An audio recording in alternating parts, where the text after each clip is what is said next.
first of all, for me, it's a little bit difficult to express myself in English language, but I'll try to do my best. In any case, I apologize for that in advance, but I tried to do my best.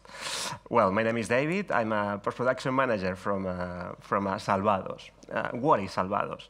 Salvados is a news show hosted by Jordi Évole, one of the most influential journalists in Spain. The show airs on Sunday nights on a national broadcast network, La Sexta, from A3 Media Group.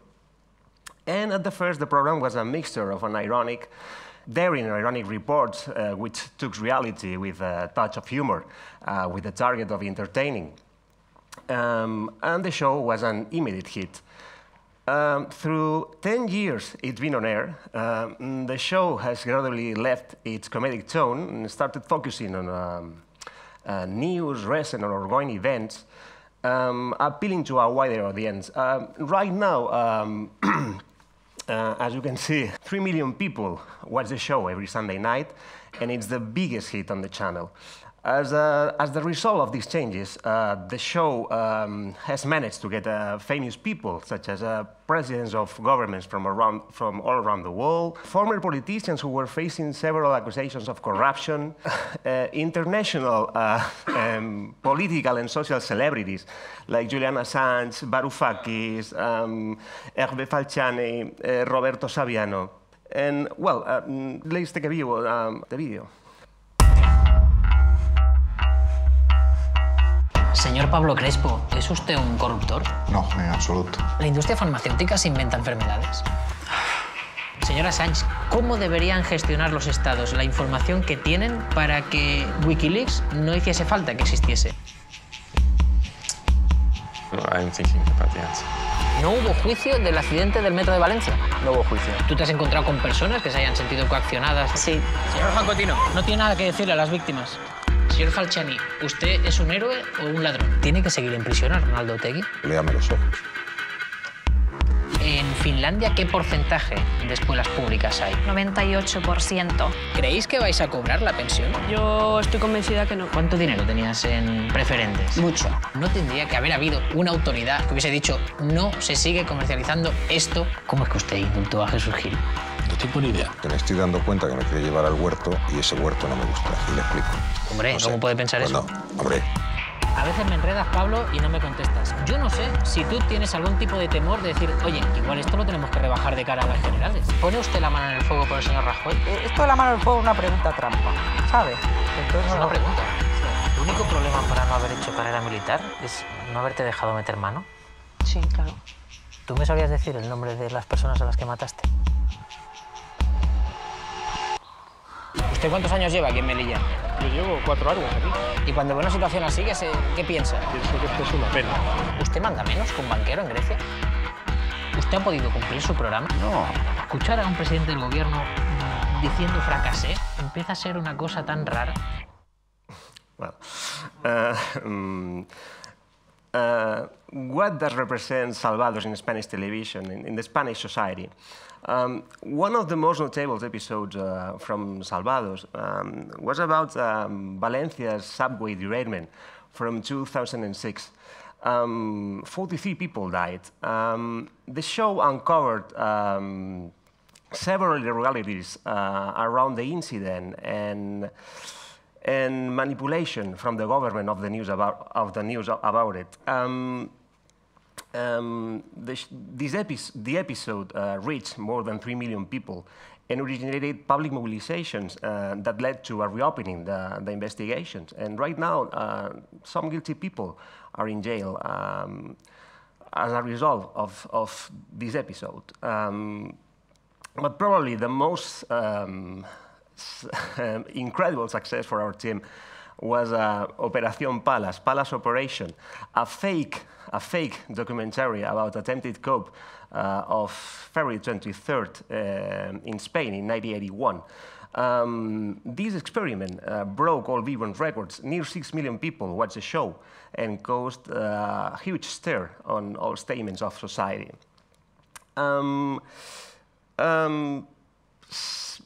Salvados was used to be edited in Final Cut Pro 7, but it became clear that this NLE wouldn't get anymore. And as a post-production manager of the show, I started looking at different options. Before I'm making a decision, I would like to keep an objective opinion about what NLE would be the best option for editing our program. I considered the classic Avid Media Composer. I tested carefully DaVinci Resolve as an editor, and obviously Premiere CC. But I definitely decided to go with Final Cut Pro 10. By that time, we were working on our first documentary of big screen documentary, cinema documentary, named Astral, about about drama refugee trying to cross the Mediterranean Sea in search of Europe, of a future here in Europe. And I thought it was time for us to use Final Cut Pro 10. And this was our first experience with it. Let's take a...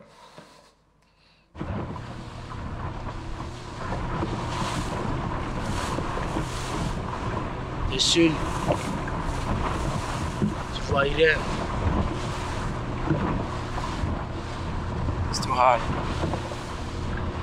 No food. No water. So you came to our rescue. Somos socorristas y fuimos a Lesbos y vimos muchos naufragios. Debíamos tener un barco para estar en medio del mar. Y no sé por qué dije yo, madre mía, yo tengo un barco que no uso, imagínate si ellos lo pudieran aprovechar. Si encargamos refugiados, la tripulación se tendrá que confinar aquí. Lujos cero, fuera. Ayer llovió como si embarcáramos una ola. Y ahora el barco tiene que funcionar por cojones. Y no funciona. Aquí el astral, ¿me recibes cambio? ¿A dónde? Sí, la situación son 2 dinghies aparentemente muertas. En total unas 400 personas. Es heroico, es muy bestia.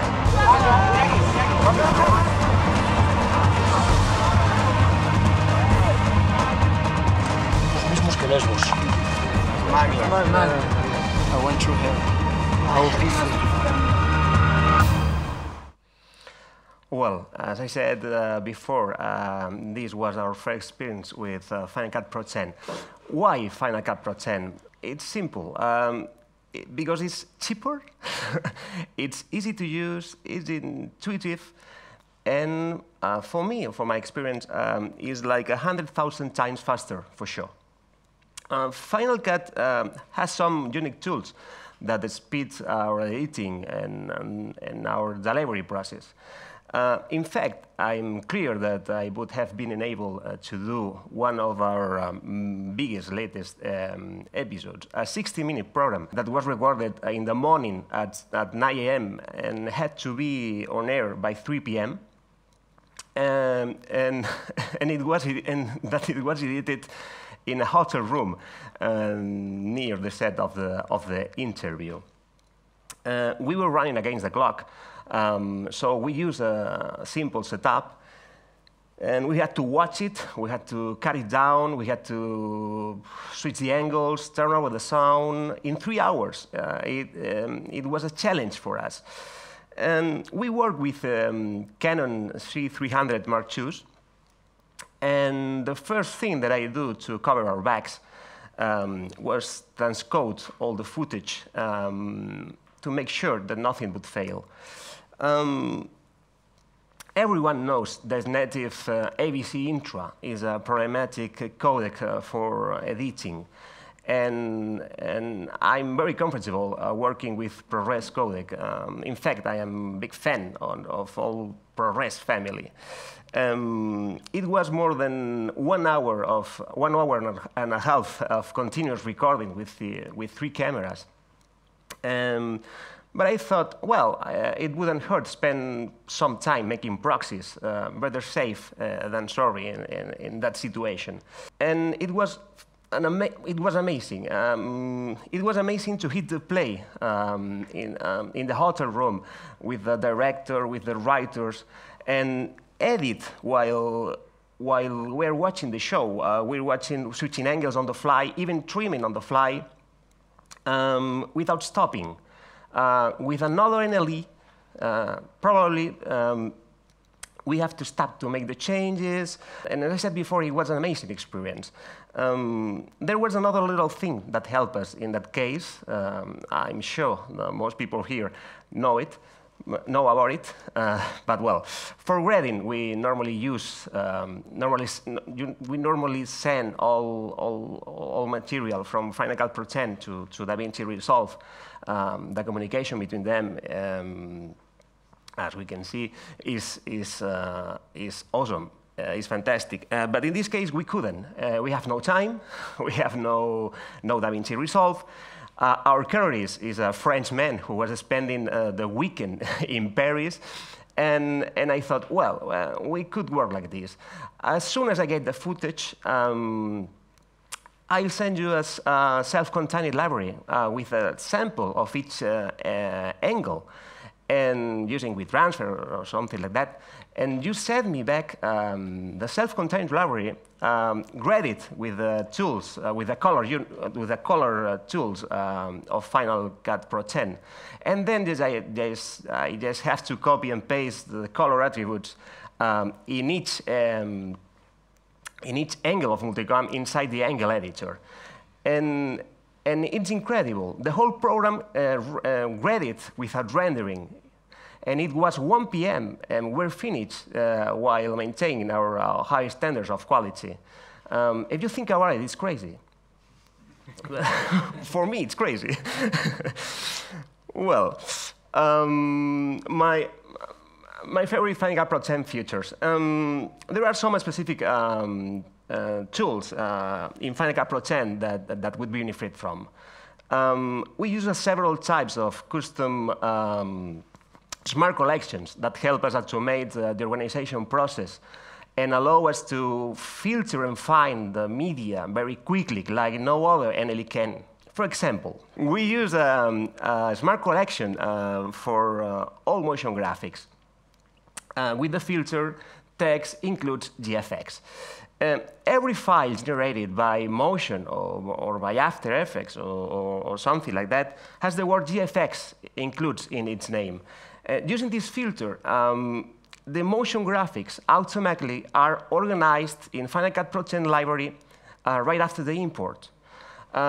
We use a similar trick with audio mix coming from Pro Tools. With the filter, text includes MIX mix, and once again, automatically organized. Another useful smart collections that we use is filtering by type. Filtering by type is multicam, filtering by type is synchronized, and these smart collections help us separate multicam and synchronized clips from raw video and audio clips. Another useful tool that we work extensively is our keywords and favorites, because they help us find the right clip in seconds, and we don't waste our time searching between hundreds of clips in a bin or scrubbing through a long select sequences. Keywords and favorites help us immensely, for example, to build the promos for the week's episode, for example. Salvados, the interviews in a show like Salvados, the interviews are really, really long. The edited segment is only 7, 5, 10, 2 minutes long. But we go through about 90 minutes of content, sometimes over 2, 3, 4, 5 hours of content. Adding markers and notes, for example, help us immensely to differentiate what is essential and what is not. We add markers on the fly, and it would be great if we can, for example, add comments during playback. Unfortunately, we have to stop for that, for do that. In the timeline index, we can see all the markers at a glimpse without navigating such a long timeline. And when we want to watch a little bit portion of content, we just right-click on the marker and instantly jump to it. For us, is fantastic. It's awesome. It would be great if we can extend the duration of the markers, like in Final Cut Pro 7, to highlight the segments in the timeline. For me, it's very useful. The way I do it now in Final Cut Pro 10 is using chapter markers, because we can extend. Another thing that I use extensively in Salvados are auditions, particularly for transitions or introductions.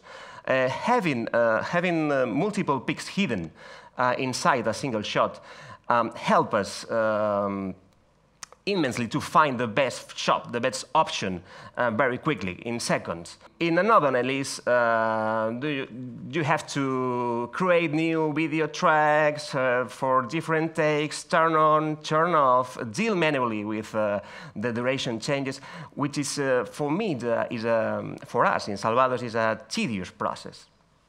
And the editions help us. There are so many